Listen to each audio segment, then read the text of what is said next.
Affectionate Wing 704. First thing is you always want to keep safety first. So I appreciate and I agree with you that you should train in bad weather, because then when you get to a game and there's bad weather, you're not as going to be as easily affected by it. But I would not train in a thunderstorm or if there's lightning, right? Because if you get struck by lightning, you won't be able to play soccer anymore because you're going to be dead. So you got to keep yourself alive, right? So safety is number one. Secondly, regardless or not, if it's good weather or bad weather, if you don't have good training technique, then you're never ever you're never going to be able to dribble like Messi if you don't either replicate his practicing technique. It's like there's a lot of video of Messi training as a young player, and even to this day, it's like the best time to be alive, because you could just Google Messi dribbling, Messi practicing, or just find as much video as you can find of Messi juggling, dribbling, and training. And this will give you, this won't necessarily mean that just because you practice like him, you're going to be able to play like him, but it'll give you an idea of how he's putting together training routines, what he's doing behind the scenes, so that it's going to help you raise your training level, going from not knowing about how anyone practices to seeing how a pro practices. Okay, maybe I could spend 1 minute training like him, or 2 minutes, right? So building the habit is super important.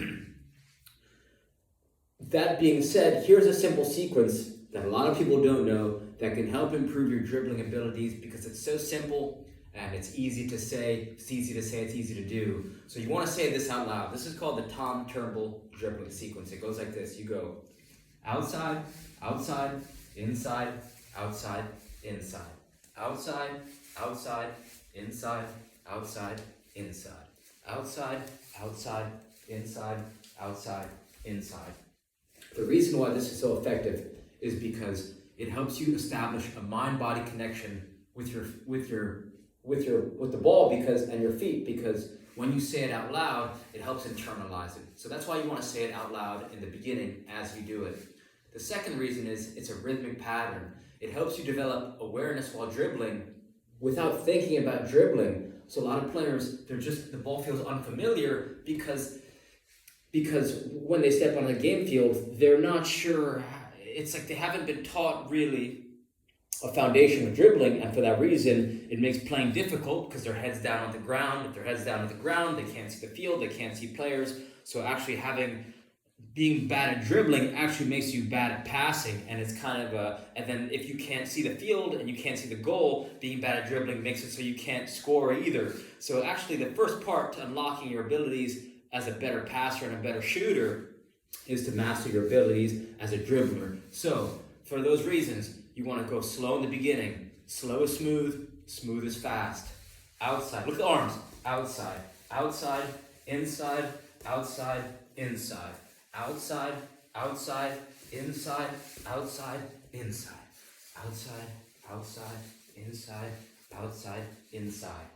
A lot of players I teach this to, they try and go way too fast. And the faster you go in the beginning, it's going to make it harder for you to succeed in gameplay. So you want to go slow in the beginning. Slow is smooth, smooth is fast. Do this for a minute a day to build a habit. Once you build a habit, then training becomes effortless and fun, right? I think it takes 16 days to build a habit. Nice and easy. Outside, outside, inside, outside, inside. Outside, right? Just drill that over and over and over. Different size balls. It's going to help you have more fun. It's going to make it so that it doesn't matter if it's wet out or if it's dry out or it's raining. You're going to be able to, right? You got to make skills easy for yourself, and you got to make training easy. And the way you make training easy, by setting your daily goal low, right? If you set the daily goal too high, then it becomes too daunting to even start. So you want to start with a minute a day. Bring a ball with you everywhere you go, so you could spend 1 minute a day dribbling, juggling, and striking the ball. So hopefully this helps. Reach out with any questions. All right, thank you.